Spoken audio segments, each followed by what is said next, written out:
메시지 성경 마가복음 8장 4천 명을 배불리 먹이시다.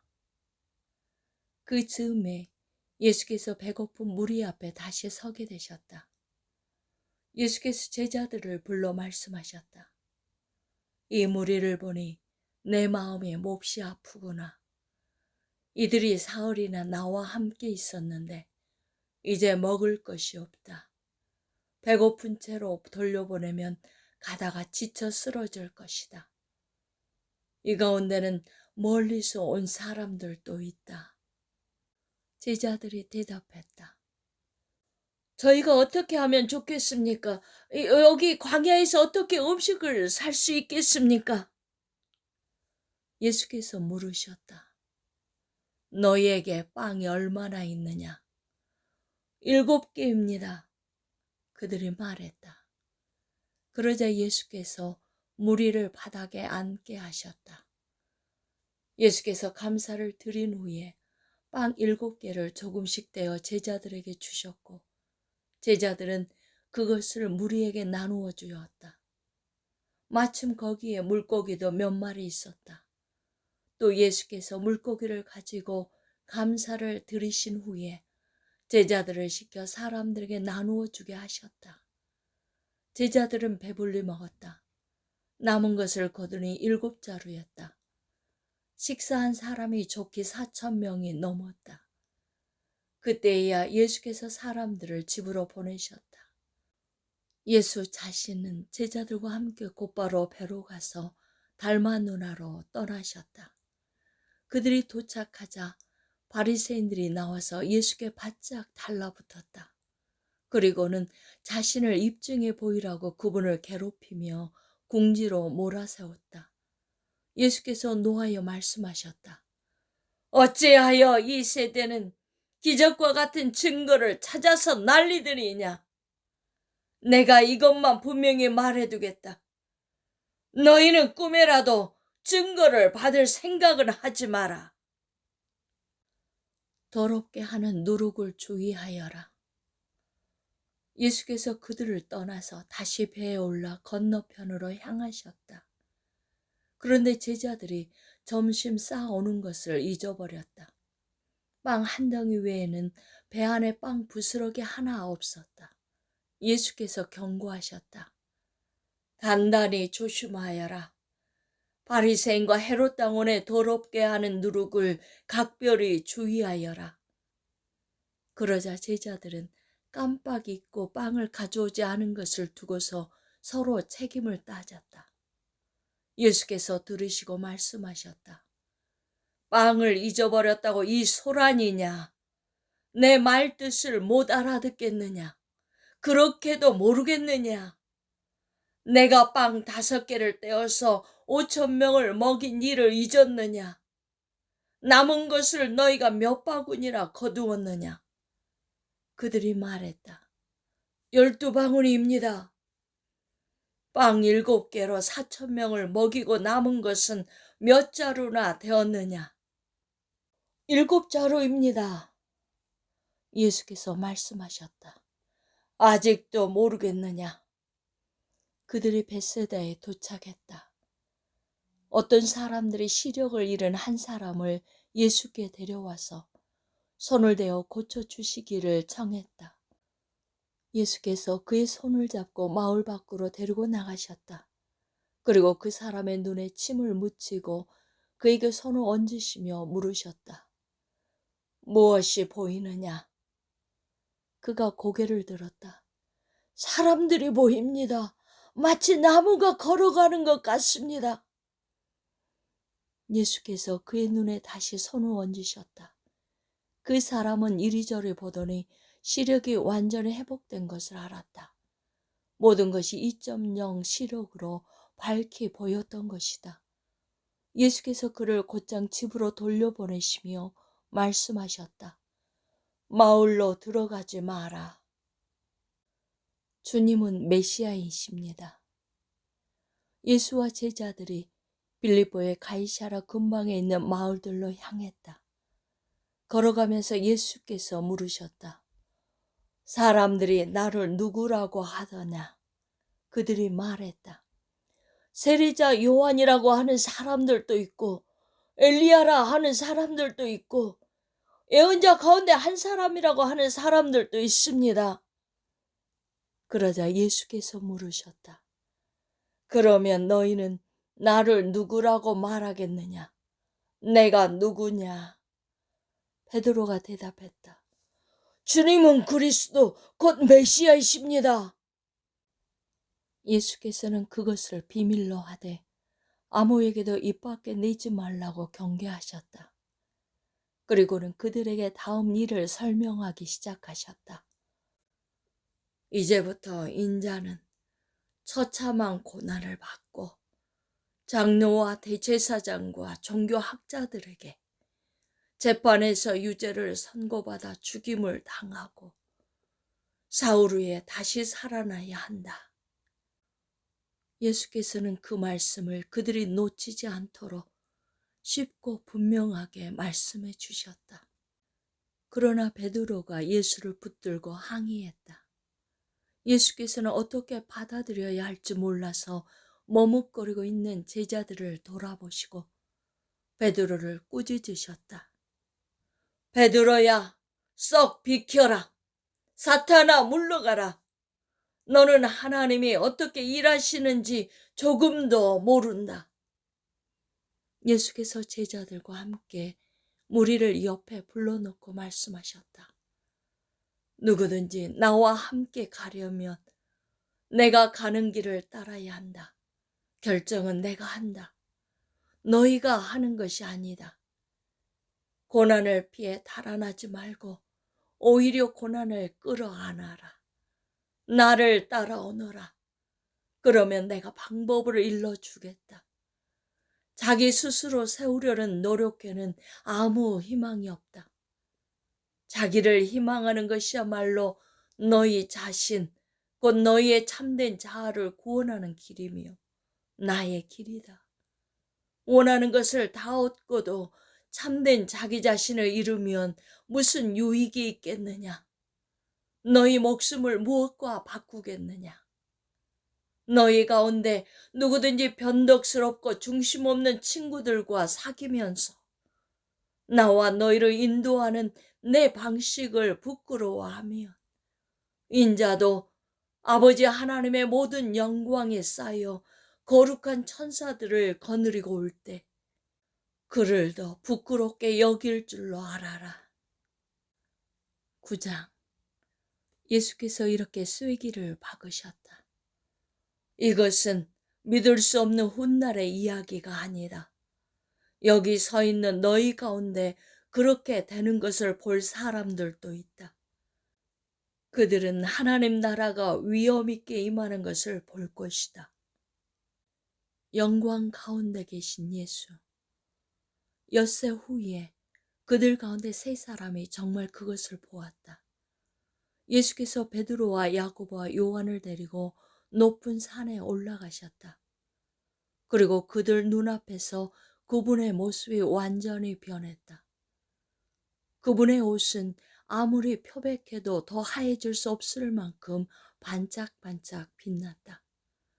엘리야와 모세가 함께 나타나서 예수와 깊은 대화를 나누고 있었다. 베드로가 끼어들었다. 랍비님, 지금은 중대한 순간입니다. 기념비 셋을 세우는 것이 어떻겠습니까? 하나는 주님을 위해, 하나는 모세를 위해, 하나는 엘리야를 위해서 말입니다. 일행과 마찬가지로 눈앞의 광경에 놀란 베드로가 무심코 내뱉은 말이었다. 바로 그때 비처럼 환한 구름이 그들을 덮더니 구름 속 깊은 데서 한 음성이 들려왔다. 이는 내 사랑으로 구별한 내 아들이다. 그의 말을 들어라. 잠시 후 제자들이 눈을 비비며 주변을 둘러보니 오직 예수밖에 보이지 않았다. 산을 내려오면서 예수께서 그들에게 비밀을 지킬 것을 엄히 명하셨다. 너희가 본 것을 아무에게도 말하지 말라. 그러나 인자가 죽은 자들 가운데서 살아난 뒤에는 말해도 좋다. 그들은 죽은 자들 가운데서 살아난다는 것이 도대체 무슨 말인지 몰라 고개를 갸우뚱거렸다.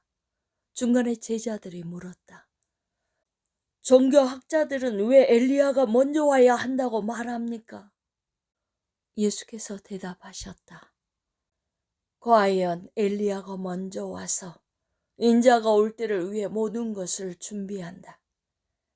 사람들이 이 엘리야를 업신여겼고 사람들이 인자도 똑같이 업신여길 것이다.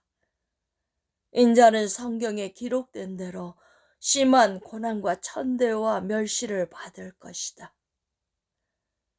기도가 아니고는 할 수 없다.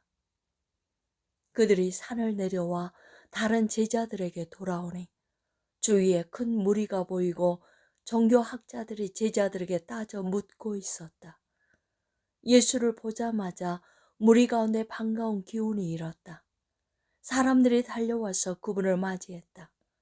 예수께서 물으셨다. 무슨 일이냐? 왜 이렇게 소란스러우냐? 무리 가운데 한 남자가 대답했다. 선생님, 귀신 때문에 말 못하는 제 아들을 선생님께 데려왔습니다. 귀신이 사로잡을 때마다 아이가 바닥이 거꾸러져 입에 거품을 물고 이를 갈면서 막대기처럼 굳어집니다. 선생님의 제자들에게 구해주기를 바라고 말했지만 그들은 하지 못했습니다. 예수께서 말씀하셨다. 하나님을 모르는 이 세대여, 내가 같은 말을 몇 번이나 해야 하느냐? 얼마나 더 참아야 하느냐? 아이를 이리 데려오너라. 그들이 아이를 데려왔다. 귀신이 예수를 보고 아이에게 발작을 일으키게 하니 아이는 입에 거품을 물고 바닥에서 몸을 뒤틀었다. 예수께서 아이의 아버지에게 물으셨다. 이렇게 된 지 얼마나 되었느냐?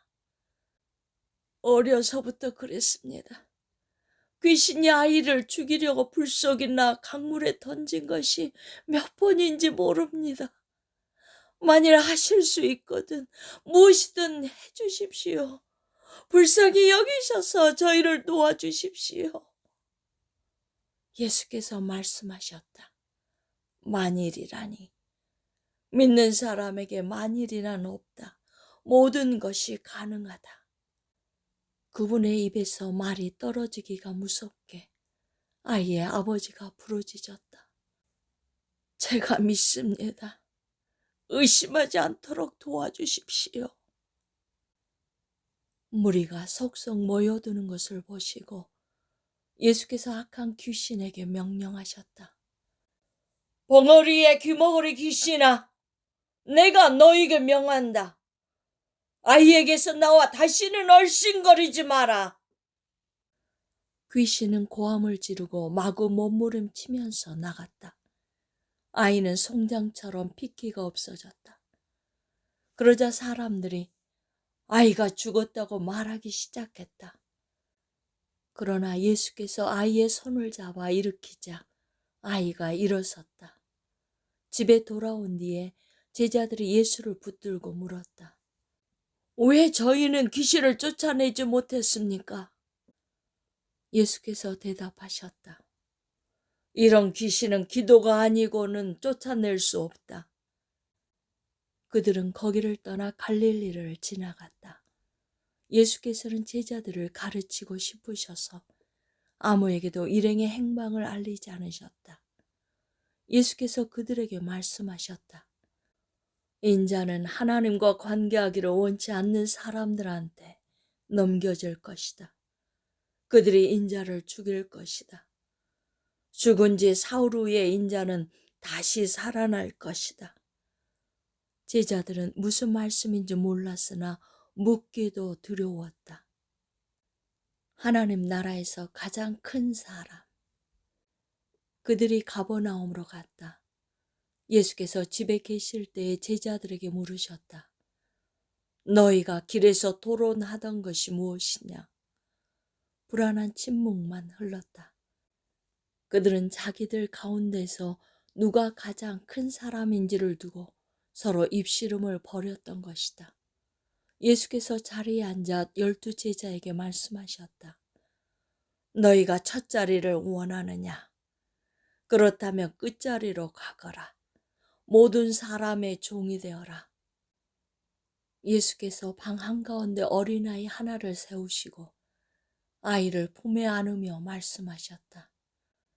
누구든지 이 어린아이들 가운데 하나를 나처럼 품으면 곧 나를 품는 것이고 또 나를 훨씬 넘어서서 나를 보내신 하나님을 품는 것이다. 요한이 입을 열었다.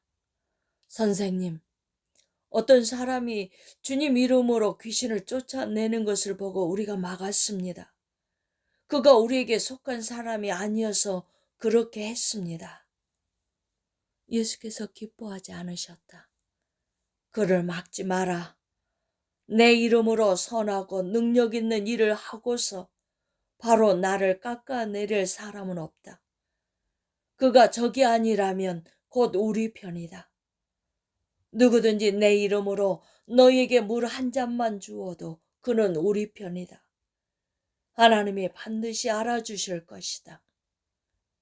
그러나 너희가 어린아이처럼 순진하게 믿는 이들 중에 하나를 괴롭히고 못살게 굴거나 그들의 믿음을 이용하면 너희는 곧 후회하게 될 것이다. 차라리 너희 목에 맷돌을 달고 호수 한복판에 뛰어드는 편이 낫다. 너희 손이나 발이 하나님께 방해가 되거든 찍어내버리라. 손이나 발이 없더라도 살아있는 것이 두 손과 두 발을 보란듯이 가지고서 영원히 불타는 용광로 속에 있는 것보다 낫다. 또 너희 눈이 너를 하나님께서 멀어지게 하거든 뽑아내버리라. 한 눈으로 살아있는 것이 지옥불 속에서 2.0 시력을 발휘하는 것보다 낫다. 머지않아 모든 사람이 재련의 불 속을 지나겠지만 너희는 영원한 불꽃으로부터 보호받고 보존될 것이다. 너희는 스스로 보존하는 자가 되어라. 평화를 지키는 자가 되어라.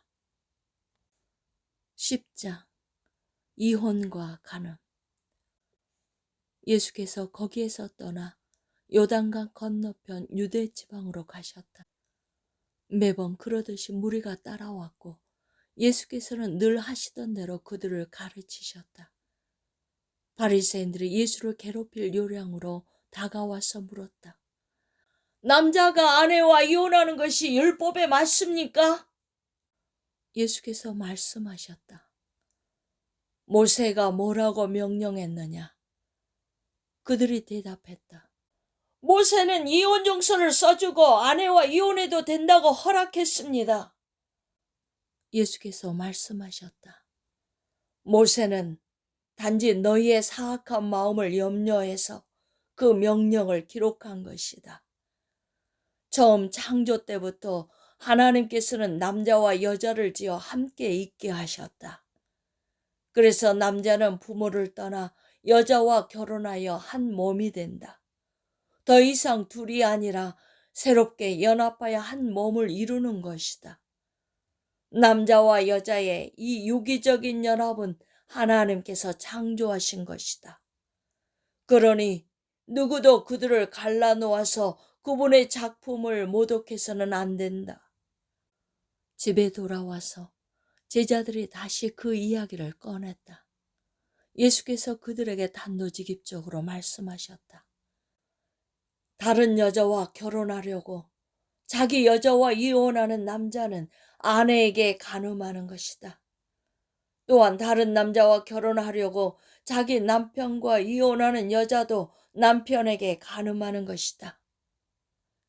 사람들이 예수께서 만져주시기를 바라며 그분께 아이들을 데려왔다. 하지만 제자들이 그들을 쫓아냈다. 예수께서 노하시며 제자들에게 말씀하셨다. 이 아이들을 쫓아내지 마라. 절대로 아이들과 나 사이에 끼어서 방해하지 마라. 천국의 삶에는 이 아이들이 중심에 있다. 명심하여라. 너희가 하나님 나라를 아이처럼 단순하게 받아들이지 않으면 절대로 그 나라에 들어갈 수 없다. 그리고 나서 예수께서 아이들을 품에 안으시고 손을 얹어 축복하셨다. 부자와 하나님 나라. 예수께서 길을 나서는데 한 사람이 달려와서 정중하게 그분을 맞으며 물었다. 선하신 선생님, 제가 무엇을 해야 영원한 생명을 얻겠습니까? 예수께서 말씀하셨다. 어째서 나를 선하다고 하느냐? 오직 하나님 한 분 외에는 선하신 분이 없다. 계명에 살인하지 마라, 간음하지 마라, 도둑질하지 마라, 거짓말하지 마라, 속이지 마라, 네 부모를 공경하라 하지 않았더냐? 그가 말했다. 선생님, 그 계명들은 제가 어려서부터 다 지켰습니다. 예수께서 그의 눈을 주목하여 보시더니 그를 사랑스럽게 여기셨다. 예수께서 말씀하셨다. 하나 남은 것이 있다. 가서 네가 가진 것을 다 팔아서 가난한 사람들에게 주어라. 그러면 너희 모든 부가 하늘에 쌓아두는 부가 될 것이다. 그런 다음 와서 나를 따라라. 그 사람의 얼굴이 어두워졌다. 그가 전혀 예상치 못했던 말이어서 그는 무거운 마음으로 예수를 떠나갔다. 그는 많은 것을 움켜쥐고 있었고 그것을 놓을 마음이 없었다. 예수께서 제자들을 보며 말씀하셨다. 많이 가진 사람이 하나님 나라에 들어가는 것이 얼마나 어려운지 아느냐. 제자들은 들으면서도 그 말이 믿어지지 않았다. 예수께서 계속해서 말씀하셨다. 얼마나 어려운지 너희는 상상도 못할 것이다. 내가 말하는데 부자가 하나님 나라에 들어가는 것보다 낙타가 바늘기로 지나가는 것이 더 쉽다. 그 말에 제자들이 크게 당황했다. 그러면 누가 가망이 있겠습니까? 그들이 물었다. 예수께서 잘라 말씀하셨다. 너희의 힘으로 해낼 수 있다고 생각하면 전혀 가망이 없다. 그러나 하나님께 맡기면 얼마든지 가능한 일이다. 베드로가 다른 시각에서 이야기를 꺼냈다. 우리는 모든 것을 버리고 주님을 따랐습니다. 예수께서 말씀하셨다. 내 말을 명심하여라. 나와 메시지 때문에 집과 형제 자매와 부모와 자식과 땅과 그 어떤 것을 희생하고서 손해볼 사람은 아무도 없다. 그들은 그 모두를 받되 여러 배로 돌려받을 것이다. 다만 어려움도 함께 받을 것이다. 영원한 생명도 덤으로 받을 것이다. 다시 한번 말한다. 이것은 위대한 반전이다. 먼저였으나 나중되고 나중이었으나 먼저 될 사람이 많을 것이다. 다시 그들은 예루살렘으로 향했다. 예수께서 앞장서셨고 제자들은 적잖이 당황스럽고 두려운 마음으로 그분을 따르고 있었다. 예수께서 12 제자를 데려다가 이후에 있을 일을 되풀이해서 말씀하셨다. 내 말을 잘 들어라. 우리는 지금 예루살렘으로 올라가는 길이다. 그곳에 가면 인자는 종교 지도자와 학자들에게 넘겨질 것이다. 그들은 인자에게 사형을 선고할 것이다. 그리고 인자를 로마 사람들에게 넘겨주어 조롱하고 침뱉고 고문하고 죽일 것이다. 그러나 사흘 후에 인자는 다시 살아날 것이다. 인자는 섬기러 왔다. 세베대의 두 아들인 야고보와 요한이 예수께 다가왔다. 선생님, 우리에게 꼭 해주셨으면 하는 일이 있습니다. 무엇이냐? 내가 할 만한 일인지 보자. 그들이 말했다. 주님께서 영광을 받으실 때 우리에게도 최고 영광의 자리를 주셔서 하나는 주님 오른편에, 하나는 주님 왼편에 있게 해 주십시오. 예수께서 말씀하셨다. 너희는 너희가 무엇을 구하는지 모른다. 너희는 내가 마시는 잔을 마시고 내가 받을 세례를 받을 수 있겠느냐? 그들이 말했다. 물론입니다. 왜 못하겠습니까? 예수께서 말씀하셨다. 생각해보니 너희는 과연 내가 마시는 잔을 마시고 내가 받을 세례를 받을 것이다. 그러나 영광의 자를 주는 것은 내 소관이 아니다. 그것과 관련해서는 다른 조치가 있을 것이다. 다른 열제자가 이 대화를 듣고 야고보와 요한에게 분통을 터뜨렸다. 예수께서 그들을 불러놓고 바로잡아 주셨다. 하나님을 모르는 통치자들이 얼마나 위세를 부리는지, 사람들이 작은 권력이라도 얻으면 거기에 얼마나 빨리 취하는지 너희는 보았다. 너희는 그래서는 안 된다. 누구든지 그고자 하면 섬기는 사람이 되어야 한다. 너희 가운데 누구든지 첫째가 되고자 하면 먼저 종이 되어야 한다. 인자가 한 일이 바로 그것이다. 인자는 섬김을 받으러 온 것이 아니라 섬기러 왔다. 포로로 사로잡힌 많은 사람들을 살리기 위해 자기 목숨을 내어주려고 왔다. 그들은 여리고에서 얼마 동안 머물렀다. 제자들과 사람들의 행렬이 뒤따르고 예수께서 그곳을 떠나시려는데 디메오의 아들인 바디메오라는 눈먼 거지가 길가에 앉아 있었다. 그는 나사렛 예수가 지나간다는 말을 듣고는 소리치기 시작했다. 다윗의 자손인 예수여, 불쌍히 여겨주십시오. 저를 불쌍히 여겨주십시오. 많은 사람들이 그를 조용히 시키려고 했으나 그는 더 크게 소리쳤다. 다윗의 자손이여, 불쌍히 여겨주십시오. 저를 불쌍히 여겨주십시오. 예수께서 가던 길을 멈추셨다. 그를 불러오너라. 그들이 그를 불렀다. 오늘 운이 좋은 줄 알아라. 일어나거라. 예수께서 너를 부르신다. 그는 겉옷을 버려두고 즉시 일어나서 예수께 갔다. 예수께서 말씀하셨다. 내가 어떻게 해주면 좋겠느냐? 눈먼 사내가 말했다. 라피니, 보기를 원합니다. 가거라. 예수께서 말씀하셨다. 내 믿음이 너를 구원했고 낫게 했다. 바로 그 순간에 그는 시력을 되찾았고 그 길로 예수를 따랐다.